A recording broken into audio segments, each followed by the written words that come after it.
Alright, welcome back everybody.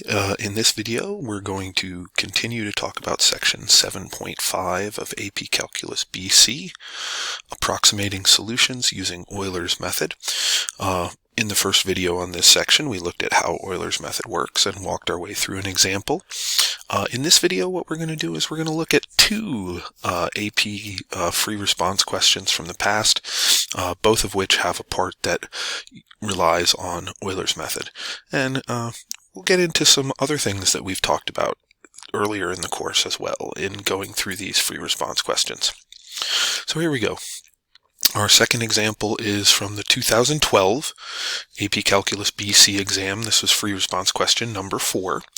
We're given a table of data here. It says the function f is twice differentiable for x greater than 0, with f of 1 equals 15 and f double prime of 1 equals 20.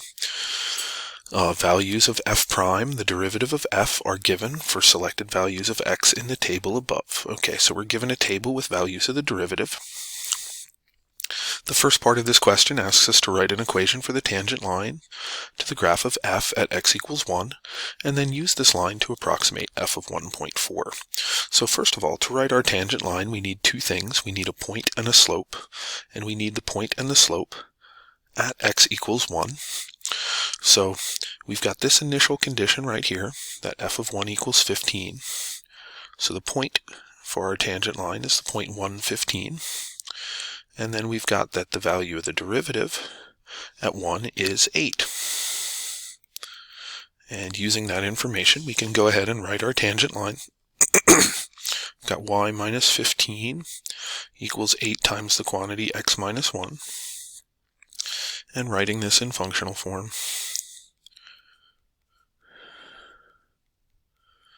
there's our equation for our tangent line. And now we can go ahead and use that to make our approximation. I'm going to substitute 1.4 in here for x and do the calculations. This is a non-calculator question since it's a question 4, but the arithmetic here is not too terribly difficult. And we go ahead and we find that the approximation of f of 1.4 via this method, the tangent line, is equal to 18.2. Alright, part B. We're supposed to use a midpoint Riemann sum with two subintervals of equal length to approximate the integral from 1 to 1.4 of f prime of x dx, and then use that approximation in order to estimate the value of f of 1.4. So,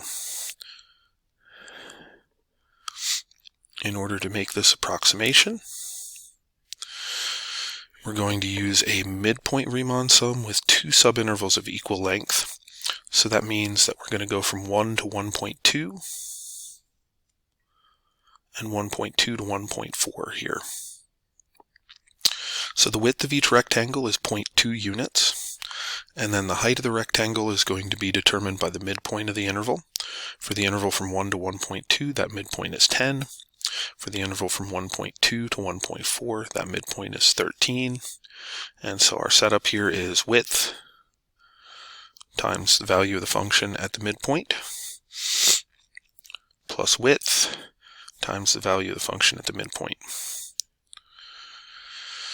And we go ahead and do those calculations, and we estimate that the value of this integral is approximately 4.6. And now, in order to estimate the value of f of 1.4, the value of f of 1.4 is equal to the value of f of 1 plus the integral from 1 to 4 of the derivative. We did a little bit of that back when we did the fundamental theorem of calculus, and we'll do more of that in Unit 8.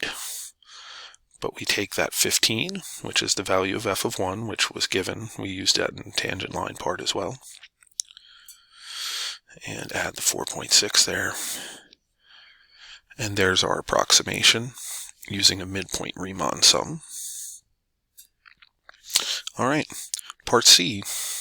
Use Euler's method, starting at x equals 1 with two steps of equal size to approximate f of 1.4.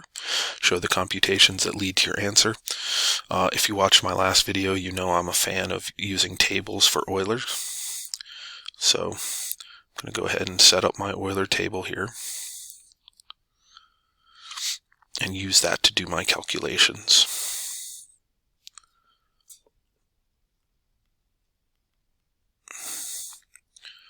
Alright, so we want to start at 1, and we want to use 2 steps of equal size to get to 1.4.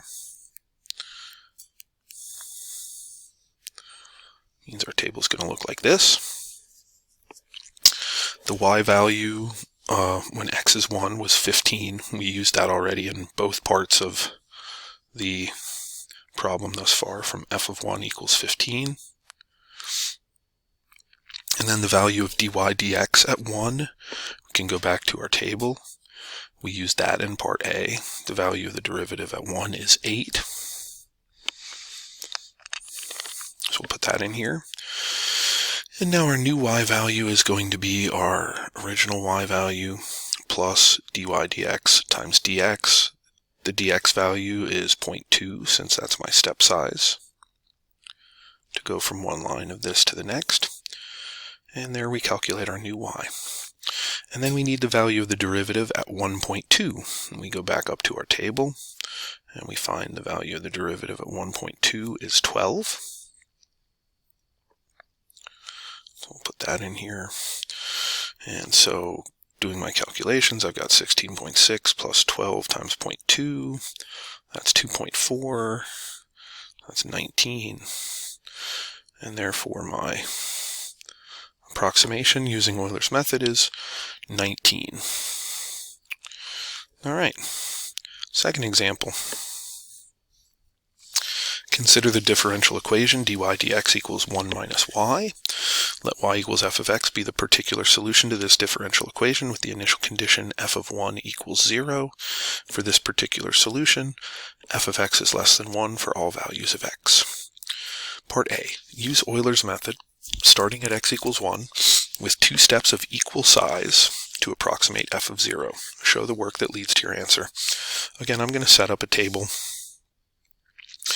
We're using Euler's method, we're starting at x equals 1, we're using 2 steps of equal size, and we're trying to find the value of f of 0. Now this is a little bit different from the Euler's problems we've done so far. This is the first time where our increment for dx is going to be a negative value,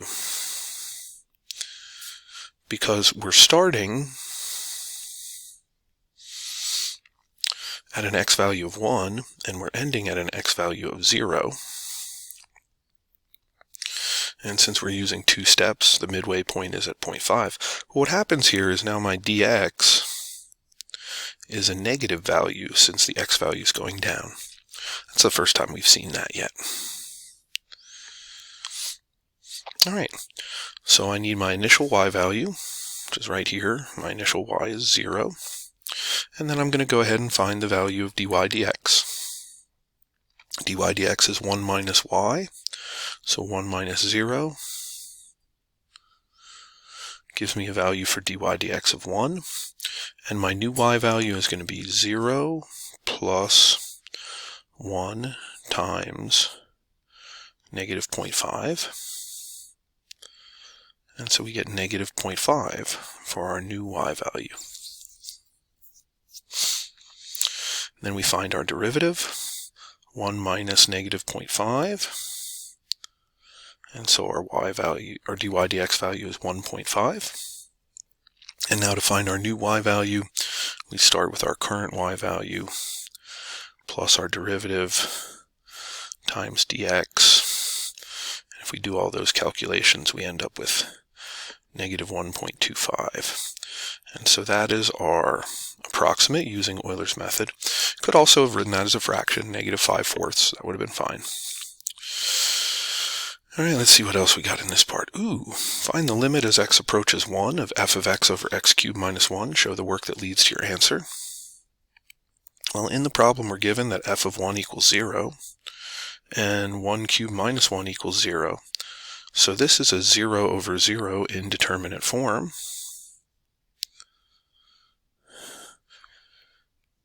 So we're going to go ahead and use L'Hopital's rule. And so this is equal to the limit as x goes to 1 of f prime of x over 3x squared. And now I know the denominator here is going to be non-zero, so I can just go ahead and do my substitution. This is going to be equal to f prime of 1 over 3 times 1 squared. And let's see, f prime of 1. We're looking for the value of the derivative when x is 1. dy dx is 1 minus y.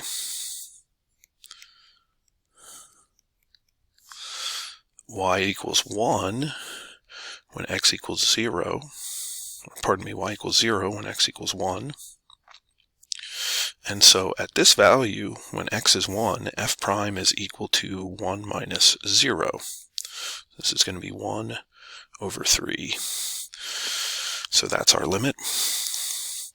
And then the last part, find the particular solution y equals f of x to the differential equation dy dx equals 1 minus y with the initial condition f of 1 equals 0.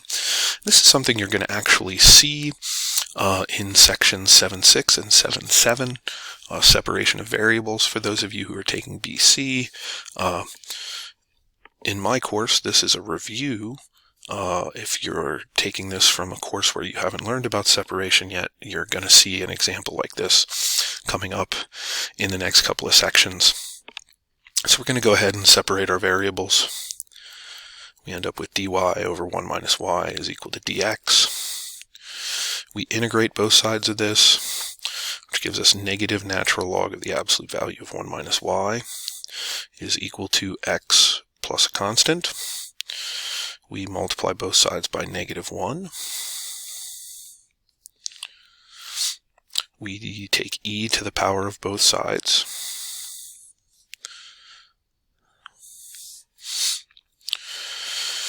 And then we can absorb the absolute value into the constant.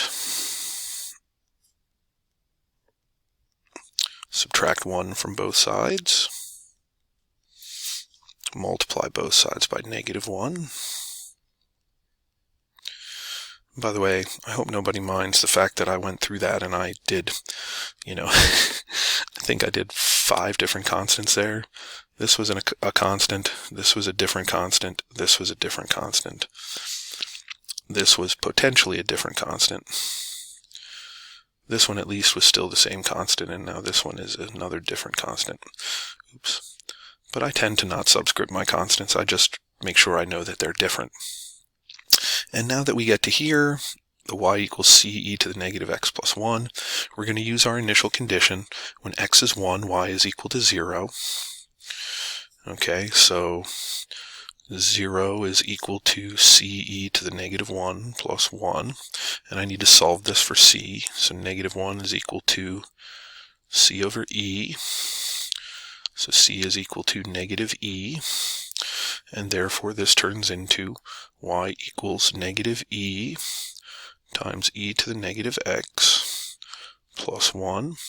And using exponent properties, we get y equals negative e to the negative x plus 1 plus 1. And there is our particular solution to that differential equation. Good review for those of you who had me in BC last year, or in AB last year. A good review of separation of variables, since you're going to be reviewing that in the next couple of sections of this unit.